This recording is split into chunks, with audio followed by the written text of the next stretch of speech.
بسم اللہ الرحمن الرحیم۔ شروع اللہ کے نام سے جو بڑا مہربان اور نہایت رحم والا ہے۔ منحوس عورت کی 3 نشانیاں۔ ایسی عورت سے جلد جان چھڑاؤ۔ حضرت علی رضی اللہ تعالیٰ عنہ سے ایک شخص نے منحوس عورت کی نشانیوں کے بارے میں سوال کیا تو حضرت علی رضی اللہ تعالیٰ عنہ نے فرمایا اس عورت کی یہ 3 نشانیاں ہوں گی۔ ناظرین، حضرت علی رضی اللہ تعالیٰ عنہ نے ارشاد فرمایا کہ منحوس عورت کے اندر یہ 3 نشانیاں ضرور ہوتی ہیں۔ اگر یہ 3 نشانیاں واضح نظر آنے لگ جائے تو جلد سے جلد ایسی عورت سے جان چھڑا لو۔ ناظرین، انسانی معاشرہ مرد اور عورت کے وجود سے تشکیل پاتا ہے۔ کسی بھی معاشرے کی ترقی اور بہتری صرف مرد حضرات کی وجہ سے نہیں ہوتی، بلکہ عورت بھی بحیثیت ایک فرد نہایت اہم کردار سر انجام دیتی ہے۔ یوں تو آج دنیا کی کوئی قوم اور کوئی مذہب عورت کے مقام و حیثیت اور ان کے کردار کی اہمیت سے انکار نہیں کر سکتا۔ اس لیے اسلام نے جس طرح سے عورتوں کے مقام و مرتبے کو انسانی معاشرے میں بلند کیا ہے اور عورت کے کردار کو مذہبی، اخلاقی، معاشرتی اور سماجی ہر اعتبار سے اہمیت دی، اس کی کوئی بھی مثال کسی بھی معاشرے میں دکھائی نہیں دیتی۔ اب یہ بات بھی حقیقت ہے کہ اسلام سے پہلے عورت نہایت ہی مظلوم ہر اعتبار سے ایک ایسی زندگی گزارنے پر مجبور تھی جس میں عورت کی کوئی عزت اور اس کا کوئی نام نہ تھا۔ عورت کے وجود کو قابل ذلت سمجھا جاتا تھا اور اسے تمام برائیوں کا سرچشمہ جانا جاتا تھا۔ اس کے بعد اسلام کی آمد عورت کے لیے غلامی، ذلت اور ظلم سے آزادی کا پیغام تھی۔ اسلام نے ان تمام رسم و رواج کو مکمل طور پر ختم کر دیا جو عورت کے انسانی وقار کے خلاف تھی، اور عورت کو وہ حقوق عطا کیے جس سے معاشرے میں وہ عزت و احترام کی مستحق ہوئی جس کے مستحق مرد ہیں۔ محترم ناظرین، اسلامی تعلیمات کے لحاظ سے عورت کا تو پہلا روپ ہی اس دنیا میں رحمت ہے۔ بیٹی بن کر پورے خاندان کے دلوں پر راج کرتی ہے، بہن بن کر بائی کی سچی اور مخلص دوست اور ماں کا بازو بن جاتی ہے، اور جب بیوی بنتی ہے تو ہمیشہ ساتھ نبھانے والی اور ہر دکھ اور سکھ کا ساتھی بن جاتی ہے۔ تو اللہ تبارک و تعالیٰ اس کا مرتبہ اس قدر بلند کر دیتا ہے کہ جنت کو اٹھا کر اس کے قدموں میں رکھ دیتا ہے۔ حضرت علی رضی اللہ تعالیٰ عنہ نے ارشاد فرمایا ہے کہ مرد کی مردانگی کی سب سے عظیم اور بلند تر سطح یہ ہے کہ کسی مرد کی وجہ سے کبھی بھی کسی عورت کی آنکھوں میں آنسو نہ آئے۔ ناظرین، جان لیجیے کہ کسی بھی معاشرے میں عورت کا فطری مقام اس کا گھر ہے جہاں وہ اپنی چھوٹی سی ریاست کی ملکہ ہے۔ اسلام نے عورت کو وہ مقام اور مرتبہ عطا کر دیا ہے جو کسی دوسرے مذہب نے عورت کو عطا نہیں کیا۔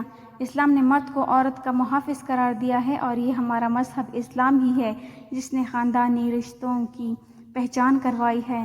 اس ویڈیو میں عورت کی کچھ ایسی خوبیاں بیان کی جا رہی ہیں کہ جن سے عورت کا کردار مزید مزین ہوتا ہے۔ ساتھ ہی ساتھ عورت کی 3 ایسی غلطیوں کے بارے میں بتایا جائے گا جن کے سبب عورت کو منحوس قرار دیا گیا ہے، اور یہ 3 کام یا 3 غلطیاں جو بھی عورت کرتی ہے تو وہ منحوس عورت کہلاتی ہے۔ اس حوالے سے حضرت علی رضی اللہ تعالیٰ عنہ کا قول بھی آپ کو بتائیں گے کہ آپ رضی اللہ تعالیٰ عنہ نے اس بارے میں کیا ارشاد فرمایا ہے۔ تمام خواتین کو یہ بات ہمیشہ یاد رکھنی چاہیے کہ جب بھی عورتوں کی نیک خوبیوں کی بات ہوگی تو شوہر کی فرمانبرداری سر فہرست ہوگی۔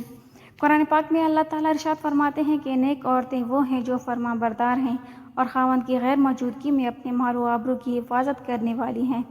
ایک مرتبہ حضور نبی کریم صلی اللہ علیہ وسلم سے پوچھا گیا کہ بہترین عورت کون سی ہے، تو آپ صلی اللہ علیہ وسلم نے ارشاد فرمایا کہ وہ عورت کہ جب اس کا خاوند اس کی طرف دیکھے تو یہ اسے خوش کر دے، اور جب شوہر اسے کوئی حکم دے تو یہ اس کی اطاعت کرے، اور اپنے جان و مال میں اپنے شوہر کا ناپسندیدہ کام بالکل نہ کرے اور اس کی مخالفت نہ کرے۔ عورت کی محبت اور اس کی اطاعت میں سب سے زیادہ حقدار اس کا شوہر ہے۔ اس کا اندازہ اس بات سے بخوبی لگایا جا سکتا ہے کہ نماز عبادت کی نہایت اعلیٰ قسم ہے اور سجدہ اس کی چوٹی ہے، لیکن اسلام نے شوہر کا مقام و مرتبہ واضح کرنے کے لیے اتنی اونی مثال بیان کی ہے کہ سیدنا ابو ہریرہ رضی اللہ تعالیٰ عنہ سے روایت ہے کہ نبی کریم صلی اللہ علیہ وسلم نے فرمایا کہ اگر میں اللہ تعالیٰ کے سوا کسی اور کو سجدہ کرنے کا حکم دیتا تو بیوی کو اپنے شوہر کو سجدہ کرنے کا حکم دیتا۔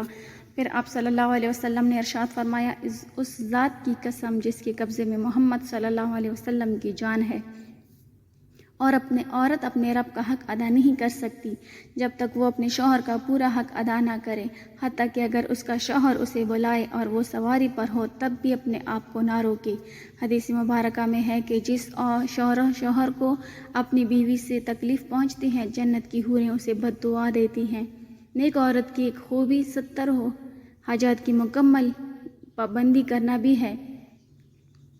مسلمان عورت کے لیے پردہ کرنا اسلام کی خصوصیات میں سے ایک ہے۔ پردے میں مسلمان عورت کی عزت و وقار کی حفاظت ہے، پر وہ ایک رحمت ہے۔ اسلام نے عورت کو انتہائی بیش قیمت سرمایہ قرار دیا ہے، اس لیے اس کی حفاظت کا خصوصی انتظام بھی کیا ہے۔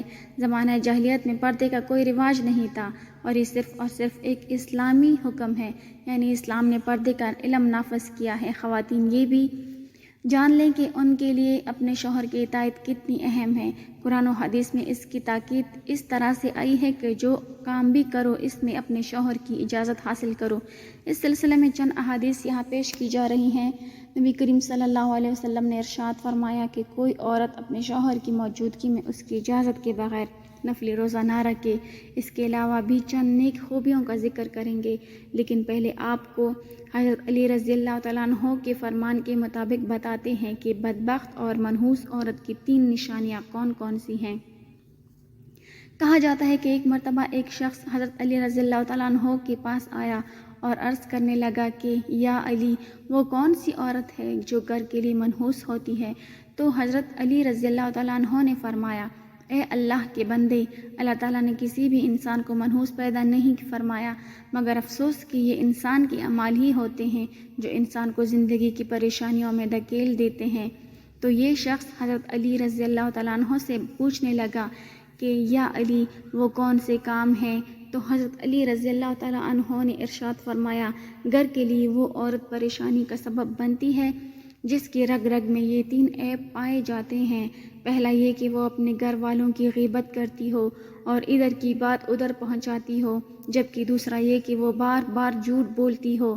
تیسرا عیب جو کسی عورت کو منحوس بنا دیتا ہے، نبی کریم صلی اللہ علیہ وسلم کے فرمان کے مطابق جو عورت اپنے شوہر کے بلانے پر اس کے پاس نہ جاتی ہو تو فرشتے آسمان پر ایسی عورت پر لعنت بھیجتے ہیں، اور ایسی عورت گھر کے امن و چین اور سکون کے لیے منحوس ثابت ہوتی ہے۔ محترم ناظرین، جان لیجئے کہ یہ 3 عادتیں ہیں جو کسی بھی عورت میں ہوں گی تو وہ اپنے ساتھ اپنے گھر والوں کو بھی برباد کر دیتی ہیں اور اس گھر کی خوشحالی اور سکون کو بھی برباد کر دیتی ہے۔ یہ 3 کام یعنی غیبت کرنا، شوہر کی بات نہ ماننا اور جھوٹ بولنا، یہ 3 کام کسی بھی عورت کو ہرگز نہیں کرنے چاہیے، جبکہ ان 3 کاموں میں سے 2 کام تو ایسے ہیں جو کہ عورتوں کے ساتھ ساتھ مردوں کو بھی نہیں کرنے چاہیے، یعنی غیبت کرنا اور جھوٹ بولنا، کیونکہ یہ بہت بڑا گناہ ہے۔ عورت کے لیے یہ بھی حکم ہے کہ وہ اپنے شوہر کی اجازت کے بغیر کسی کو بھی اپنے گھر میں داخل نہ ہونے دے، جیسا کہ نبی کریم صلی اللہ علیہ وسلم کا ارشاد ہے کہ جب بھی کوئی مرد کسی اجنبی عورت کے ساتھ خلوت میں ہوتا ہے تو ان میں تیسرا شیطان ہوتا ہے، اس لیے عورت کو چاہیے کہ وہ کسی مرد کو اجازت نہ دے کہ اس کے شوہر کی غیر موجودگی میں گھر کے اندر داخل ہو، اور اسی طرح سے ایک مسلمان مرد کو بھی چاہیے کہ کسی اجنبی اور غیر محرم عورت کے پاس اس کے شوہر کی غیر موجودگی میں نہ جائیں، جیسا کہ نبی کریم صلی اللہ علیہ وسلم کا ارشاد ہے، کوئی مرد کسی غیر محرم عورت کے ساتھ بغیر محرم کے تنہائی میں نہ ہو۔ اسی طرح عورت کے لیے بھی ضروری ہے کہ وہ شوہر کی اجازت کے بغیر کسی غیر محرم سے بات نہ کرے۔ اس سلسلے میں ارشاد باری تعالیٰ ہے کہ اے ازواج مطہرات، تم دیگر عورتوں کی طرح نہیں ہو، اگر تمہیں خوف ہے بس تم اپنی آواز میں لچک پیدا نہ کرو کہ جس سے مریض دل انسان اپنے دل میں لالچ پیدا کر بیٹھے، اور تم بھلی اور درست بات کرو۔ معلوم ہوا کہ عورت کی آواز میں بھی پردہ ہے اور وہ ان شرائط کے ساتھ اجنبی مرد سے بات کر سکتی ہے۔ نمبر 1، آواز میں لچک، شیرینی اور مٹاس نہ ہو۔ نمبر 2، صرف ضرورت کے وقت بات کریں۔ نمبر 3، پردے میں رہ کر بات کریں۔ دعا ہے کہ اللہ تعالیٰ ہمیں دین اسلام کو درست طریقے سے سمجھنے اور اس پر عمل کرنے کی توفیق عطا فرمائے اور ہمیں برے اعمال سے محفوظ فرمائے، آمین یا رب العالمین۔ ناظرین، کمنٹ باکس میں اللہ تعالیٰ کے 99 ناموں میں سے ایک نام ضرور ٹائپ کریں۔ ویڈیو اچھی لگی ہو تو لائک کر دیں، چینل کو سبسکرائب کر دیں۔ ملتے ہیں اگلی ویڈیو میں، تب تک کے لیے اللہ حافظ۔